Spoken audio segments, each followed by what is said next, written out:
What's going on, everybody? Welcome back to the podcast. This is a special segment called Maverick Resource Review. We do these every once in a while where we spotlight a specific resource made for students or youth workers or parents and talk to you about why it would be valuable to add in your ministry toolbox.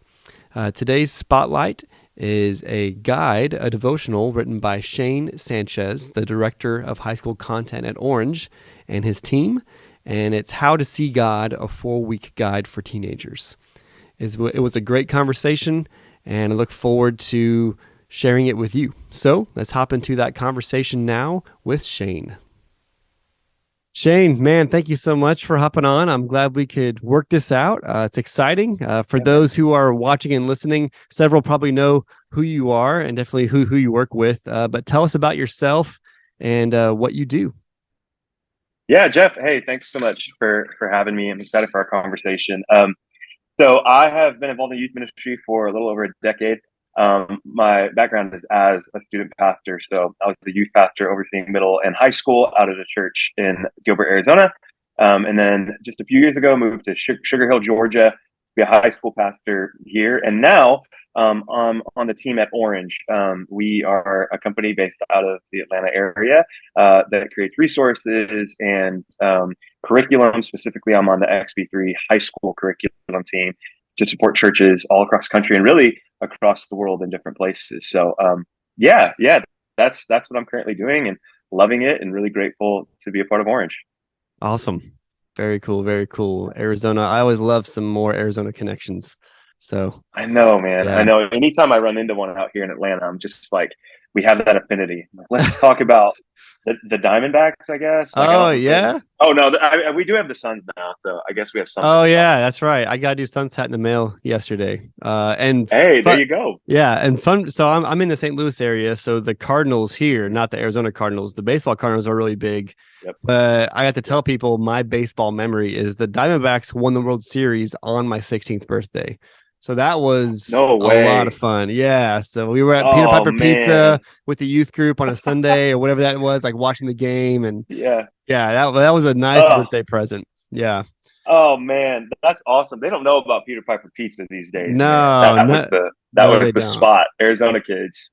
Yeah. That's so cool, man. I remember that moment vividly as well. So I'm glad we could share that. Yeah. Little base hit from Gonzo, and there you go. Oh my gosh. Yeah. Yep, that's awesome. Fun Very baseball cool. memories. Yeah, dude. That's great. So for this episode, we're talking about helping teenagers to see and discover God at work. And I know that is something that everyone who's in youth ministry is trying to do. But we're talking about it specifically through the lens of a new devotional, Shane, that you wrote called How to See God, a 4-week guide for teenagers. And I love to get behind, especially with a resource, the creative process and motivation for writing this. And so, Shane, what are things that you've been seeing, people at Orange have been seeing regarding students and their spiritual formation and how they own their faith that led you guys to say, we need this resource?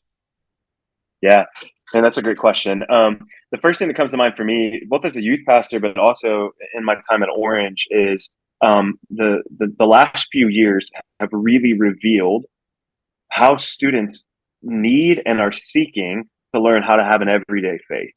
So I'll never forget this moment with a student. This is while I was a youth pastor here in Georgia, and it was after we had started a regathering, and she was super bought in. She was an intern. It's her senior year of high school. And after a service, we were debriefing. Our whole team was together, and the rest of the team was kind of having some side conversation. And she was just sitting there silently. And I said, "Hey, how are you?" And I had no idea what I was asking, the magnitude of that question.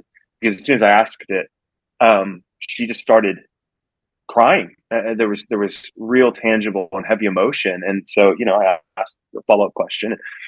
What she said to me was, I just didn't know what to do with my faith as soon as these Sunday nights were taken away.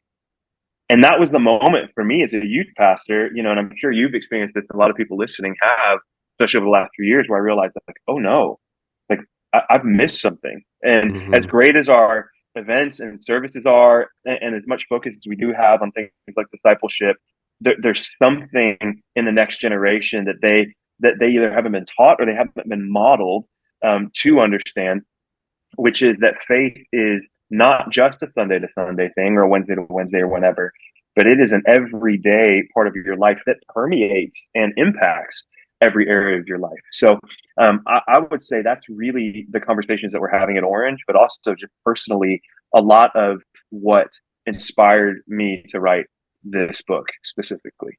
Okay. Yeah, no, I'd agree with that. And I think, especially this semester with Gen Alpha coming into the youth ministry picture, Mm-hmm.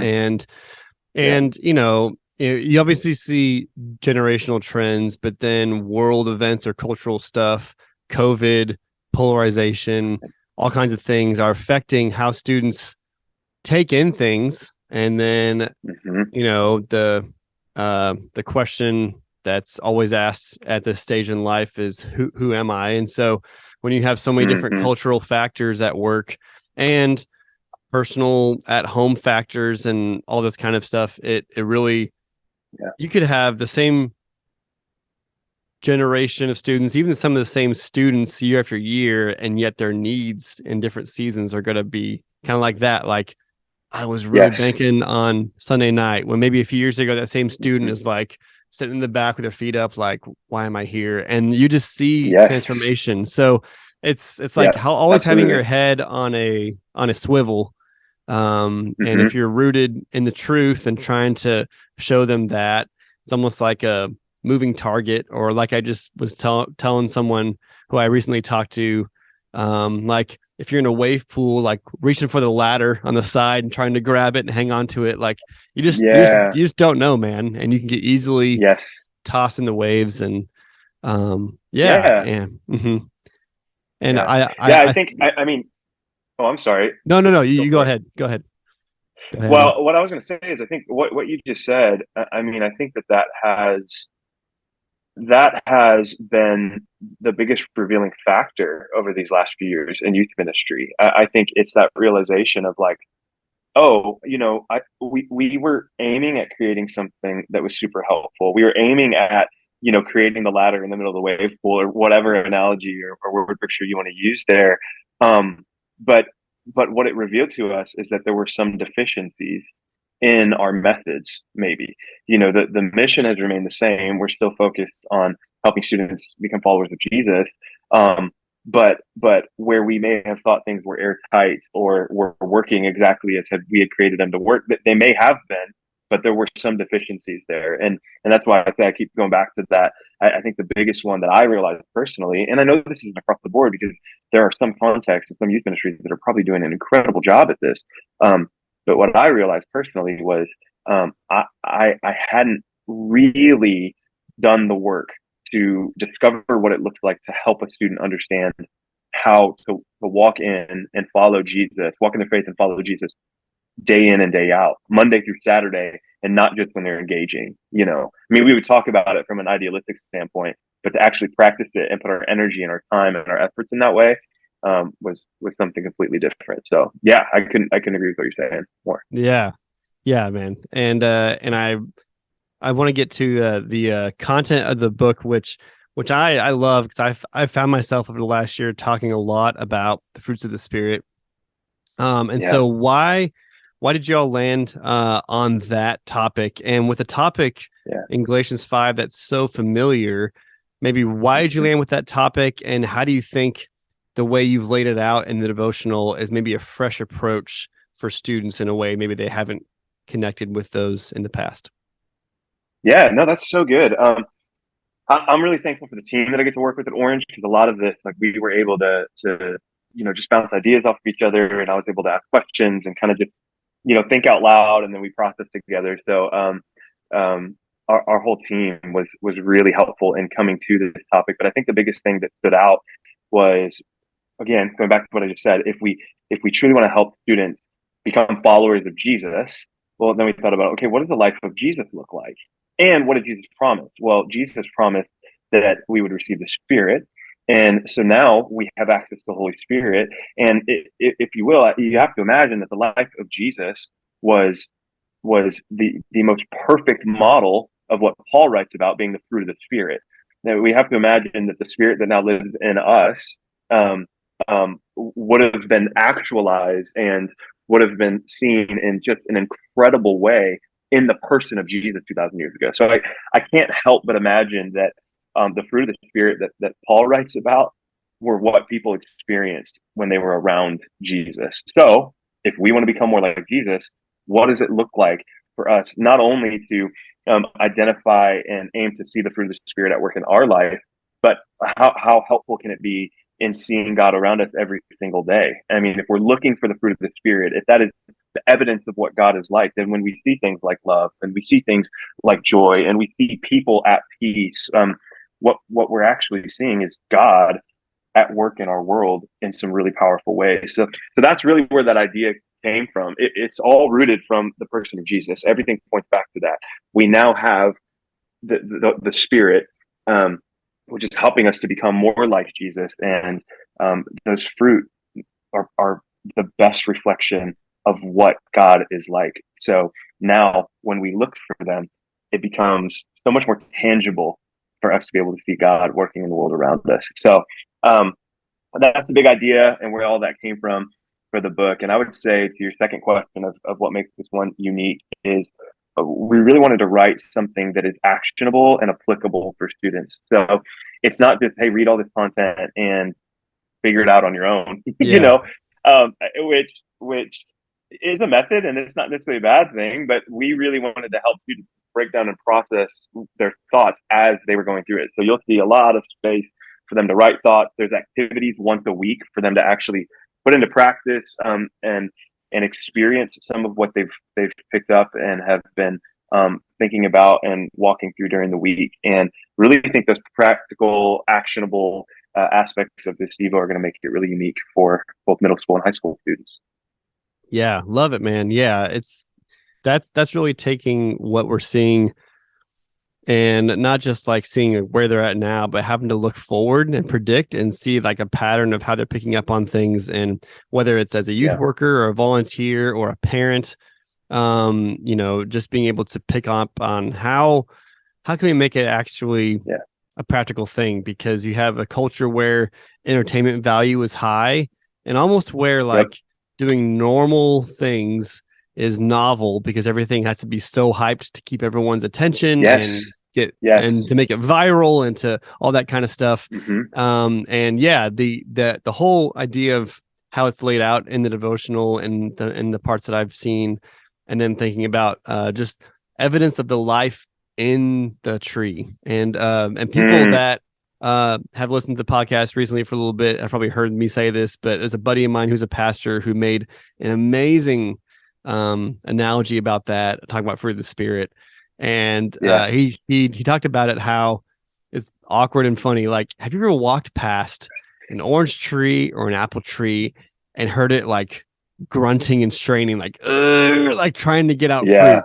No, that'd be really weird. But whenever we think of fruit of the Spirit, typically that's how it's like given. It's like you have to try really hard and then you'll be loving or whatever else, as opposed to looking at it as evidence of life in the tree. And you can see a tree that looks amazing, kind of like that fig tree that Jesus saw, is looking through the leaves. But if the fruit isn't there, a tree can look great, but actually in like a month or two, it'll fall over because it's dead and there's nothing in there, right? Almost a plant version of a whitewashed tomb. And so taking it from that and saying, you know what? Because there are people who don't follow Jesus who, they love their kids. They're kind. They show those things. But we can't say, well, look, I'm loving and kind and generous, and so that means I'm a Christian. It's like, no, looking at the life first, looking at the source and saying anything that comes out of that, it's not because of me or my effort. It's because of a life in me, right? The same Spirit that raised Jesus from the dead, Scripture says, is in me. That's the helper that you mentioned. And so I love that perspective. And I think this book takes that. So. Yeah. Well, that's great, man. And I think the one thing that everybody can say, and I think this is clear and evident throughout Scripture, is that we're all created in the image of God. And again, if these fruit of God's Spirit are evident in the world around us and we see them, even when things feel difficult, even when the world around us at times feels incredibly chaotic and dark and whatever else we would add to that list. When we see love, what we're seeing is an imprint of who God is in the world around us. We're seeing evidence of the one who made all of us in a powerful and a unique way. So that's a big idea behind the book. Is sometimes we overcomplicate it, or we're trying too hard. We're trying to become something that was never our job. Like that's the Spirit's job in us, and it's also a reflection of not ourselves and how incredible we are in our own power. It's a reflection of who we were made in the image of, which is God, who is all of these things. And I think what you said about trying to make it practical is so important, because often we'll say things to students like, "Hey, we want you to be, following the way of Jesus," and we'll use those types of statements. I use those types of statements, and that can sound really confusing Mm-hmm. without handles. You're not okay. Well, what does that mean? Because the Bible's really big, and there's a lot of words in there, and there's a lot of stories. And that's what I love about the fruit of the Spirit. I'm like, gosh, when we make that connection, we look and go, well, Paul said the fruit of the Spirit, is of God's Spirit, is all of these things. So when we notice those things in our own lives, when we see that stuff coming out of us, we can easily be reminded of, like, oh my gosh, like God is with us and God is for us and God is working in our lives and in the world around us. So that's what excites me. My hope would be that a lot of students grab hold of that and begin to see God at work every single day in some really, what we would say, are small ways, but also some really really big ways. Yeah. Yeah. That's awesome, man. Yeah. I love that. And yeah, this may have answered the question, but if you could boil down to one reason why every student can use this devotional, would it be Yeah, that? Would it be something broader? Like, what would you say? Here's the one reason, teenager, that you could benefit from this book. yeah, no, that's a great question. I would say personally, as a teenager, when I was a teenager, I think one of the most frustrating things about God was that God is invisible. So, which sounds counterintuitive to the title of the book, but you just wish you could see God, right? Mm-hmm. Like, it would be so much easier, we think, or gosh, if you can just show up and tell me exactly what to think. Another baseball reference. Think of Babe Ruth and Sandlot. Yeah. Like when he shows up and walks out of the closet, you're like, I remember thinking in as a middle schooler and high schooler, like, why can't God show up like that and just tell me Yeah. what to do? You know what I mean? Mm-hmm. So that is still true. I mean, you're not going to see God, and if you have, let us know. Comment, leave him. We want to talk to you and hear about what that was like. But the good news is I would hope that this resource would be used to help students see God in ways that maybe they hadn't been looking for God before. Okay.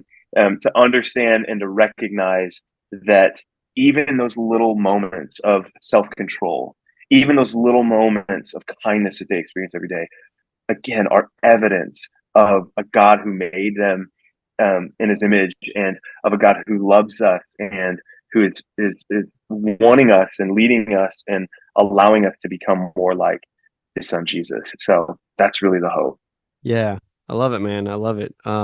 Sandlot is such greatness. Love that. Right Uh, there. Yeah. so also, one other thing for people who like youth workers specifically, parents for sure, but like who are thinking, okay, some devotionals are more geared toward middle school, some kind of high school. For those who have both in mind, does this Yeah. devotional, is it better suited for one age group or another, or they're just things Yeah. to keep in mind for both ages when you're giving it to them? Yeah. Our hope is that it would serve both age groups really, really well. As I Okay. was writing, I had middle schoolers and high schoolers in mind.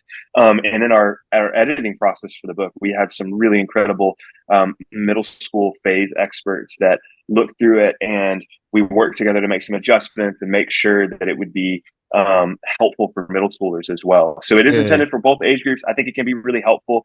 Again, some of those really practical handles, some of the response spaces and the activities can work really well for both age groups. So Okay. yeah, the goal would be that it helps middle schoolers and high schoolers together. Yeah, that's awesome, man. Very cool. All right. So tell us, where can we get this resource? How can we get in contact with you and your team at Orange if we have any Yeah. questions, or if you just want to follow you online? Yeah. Thanks, Jeff. Well, you can go to howtoseegodbook.com, howtoseegodbook.com.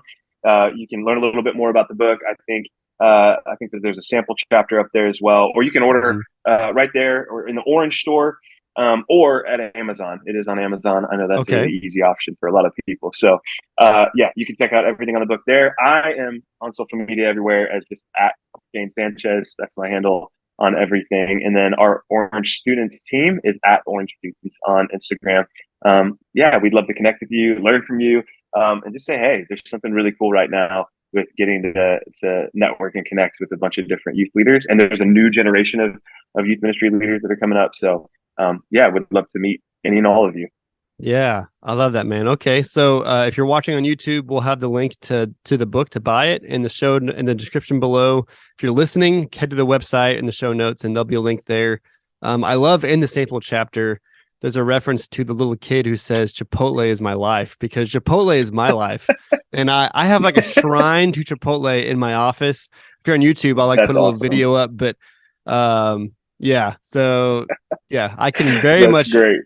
relate to that illustration for sure. But Oh yeah, man, that's awesome. That's awesome. Yeah. Hey, we gotta teach the next generation about some of those great Vine moments, right? They got to know about them. I think that's where that that first is happened. discipleship, Remember man. That's Vine? Oh discipleship. my Yeah. gosh. Yeah. Awesome. I even tell them like, hey, I say, hey, if you don't know what we're talking about, go to YouTube right now, and it'll change your life. So Yeah. yeah, we definitely want to have some fun. We want students to laugh along the way, and yeah, just have some fun as they're reading too. So it's great. Love it. All right, man. Well, thank you, Shane, for making time. Thank you for letting us be able to talk Yeah. with you. If you're watching or listening, get that book. Tell us what you think in the comments. And Shane, thanks for what you and your team do, man. Let's do it together for the next generation. Thanks again, bro. Yeah. Great. Thanks so much, Jeff, for having me. Well, that concludes today's Maverick resource review. Be sure to check out in the show notes and the YouTube description where to go buy that resource. If you haven't already, please like and subscribe to this podcast wherever you are watching it. And be sure to check out our website, youthministrymaverick.com, where you can access several other resources, articles, contact organizations to help you in your ministry. Even get some podcast merchandise if you'd like to support the podcast. We would appreciate it. That's all for now. So until next time, adios.